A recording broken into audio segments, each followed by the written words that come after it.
My book argues that it would be a good thing to expand people's ability to vote with their feet, both domestically and internationally. Domestically, by being able to choose between different state and local governments, and also between different private organizations, and internationally through international migration.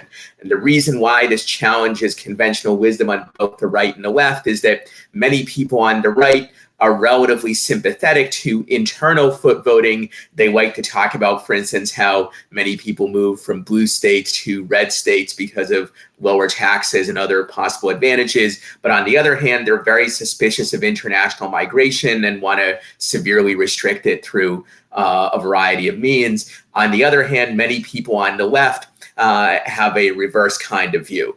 They're relatively more open to international migration. On the other hand, they're somewhat suspicious of internal foot voting. They worry that it might be a race to the bottom, or that it will only benefit the wealthy and so forth. And they particularly, in some cases, don't like it when it involves the private sector rather than just choosing between governmental organizations. For example, many of them are suspicious of private planned communities, which offer services which in some ways are alternatives to state and local governments. And in my book, I argue that in fact, internal foot voting and international foot voting have many commonalities, and they create many of the same benefits. In particular, they expand people's political freedom, their freedom of choice of what sorts of policies they want to live under. And also, they massively increase human well-being on various dimensions, particularly for the poor and disadvantaged. This is true for both internal voting with your feet and also for the international kind. So what I try to do in my book is bring these things together, even though traditionally they're usually considered apart. Until recently, at least, there wasn't much recent support in the US for internal migration restrictions. Obviously, with the coronavirus crisis, there is some support in order to try to limit the spread of the virus. There is, of course, historically a lot of efforts to try to limit internal migration. Most dramatically in the 19th century, for example, some states tried to prevent free blacks from migrating there, and also to prevent slaves from escaping and the like. But today, at least setting aside the coronavirus situation, there isn't much such support. However, nearly all of the arguments used to justify international migration restrictions can also be used to justify domestic ones. So if there's a concern that foreign migrants might compete with Americans for jobs, you can say the same thing about people moving from New York to Texas or vice versa. The New Yorkers might compete for jobs with native Texans. If there's a concern that migrants might go on welfare, the same issue arises if people migrate from poorer American states to wealthier ones. Some argue that they worry that international migrants will vote for the wrong policies, they'll vote for bad politicians or the like. This is perhaps even more of a potential risk with domestic migrants, because domestic migrants automatically and immediately get the right to vote in their new location, whereas international ones only do so after a 5-year period, and only if they pass a civics test that most native-born Americans would fail. And I can go through the list, but with virtually every other kind of objection, whether it be increasing crime or spreading bad cultural values or what have you, it can be used against internal migration as well as international migration. If you're one of those people who your only concern in moving is seemingly quote unquote economic, like you're just moving to where there's the best job or the lowest housing cost or something like that, those factors are heavily affected by government policy, by labor regulation, taxation, land use restrictions, and so forth. So even if you're choosing to move to Texas, for example, as many people do, because Texas has lower housing costs or more job opportunities than some other states, those are in part the product of policy differences between Texas and the states they're moving from. And so therefore many seemingly economic or non-political moves actually have political dimensions. Now, if you say that, well, economic motivations don't count at all as political, then you would also have to say that many ballot box voting decisions are not really political, because those too are heavily influenced by economic conditions. A lot of data suggests that the outcome of most elections is very heavily influenced by the recent state of the economy, whether or not the incumbent politicians actually had an effect on that recent state or not. So I think the economic and the political are heavily intertwined here. Historically, there's a long history of people, when they make internal migration decisions, taking account of public policy aspects. Famous examples include the so-called Great Migration of African Americans to the North and the West, which was in large part driven by the fact that those states were not racially discriminatory in their policies to the extent that Southern states were.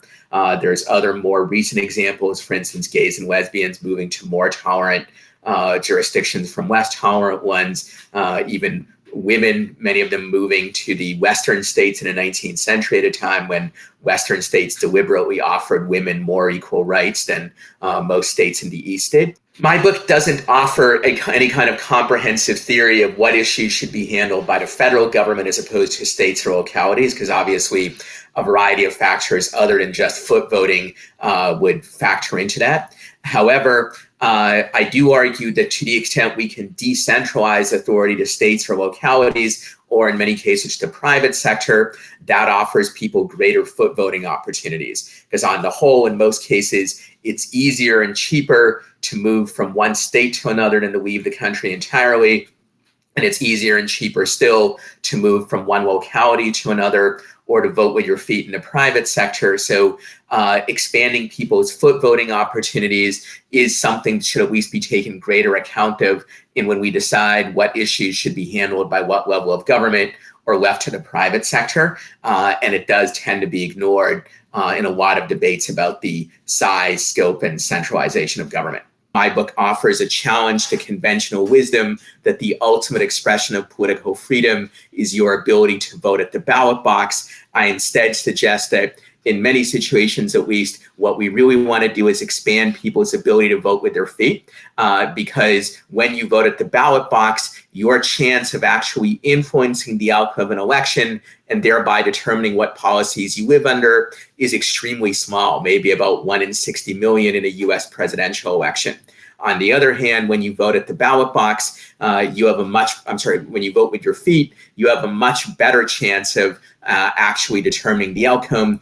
When you decide where you're going to live, that very likely will be where actually you can go, at least unless the government prevents you from moving there. Also, for that same reason, because a foot voting decision has a much greater chance of making a difference, people also have a better incentive to become well informed about the issues at stake. And so foot voting decisions also tend to be better informed than ballot box voting decisions. And in the book, I describe also many other potential benefits of expanded foot voting and also address a variety of possible objections. Many people argue that the existing residents of a country and their government have an automatic right to exclude, or at least a presumptive right to exclude newcomers for virtually any reason they want.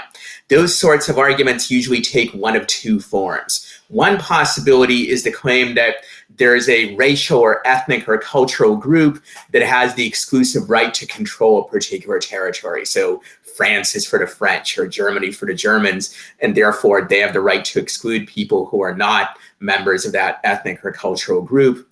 Another possibility is an argument you hear more often in the United States, which analogizes countries to owners of homes or to private clubs. So just as you have the right to exclude people from your house if you want to, and you don't necessarily have to have a good reason for keeping them out, or just as if you have a private club, you can say the only people allowed to join are those who meet with the approval of existing members. So the claim is that you can't join Club USA unless the existing residents approve you, or alternatively, that the United States is like a house, and therefore the US government can exclude potential entrants for almost any reason it wants. And in the book, I criticize both of these types of arguments. When it comes to the ethnic or cultural or racial argument, I think there are lots of problems. One is, in almost every case, it simply isn't true that you can trace back ownership of a particular large territory to one specific racial or ethnic or cultural groups. Almost always there's a long history of various groups being on the territory or living there. You also, I think, can't assume that even members of the dominant group, that they necessarily agree with each other, or that they have a clearly specified culture that must be preserved.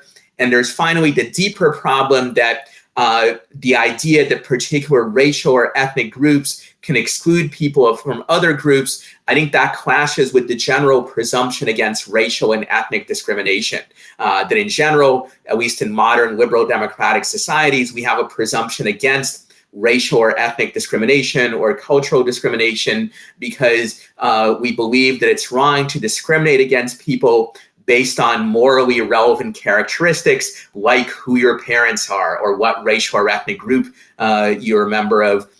If it's wrong in other contexts, whether employment or domestic government policy and the like, I think it's wrong for the same reason in the area of immigration, for the simple reason that how much freedom you have or where you're allowed to live should not depend on who you chose to be your parents. And it should not depend on whether you're white or black or whether you're French in culture versus German or something else, just as other important rights should not depend on those kinds of characteristics.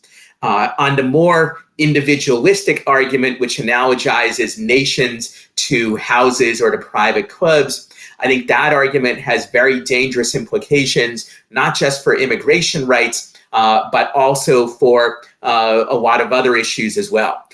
So if a government really does have the same rights over its territory that a homeowner has over his or her house, then you end up with a situation where, for example, a homeowner has the right to decide that only conservative speech will be allowed within their house or only liberal speech. Similarly, they can say only religions that I approve of can be practiced in the house. And if a government has all of those same kinds of rights, then that government would have tremendous authority to oppress, censor, and impose their preferred religion on natives just as much as immigrants.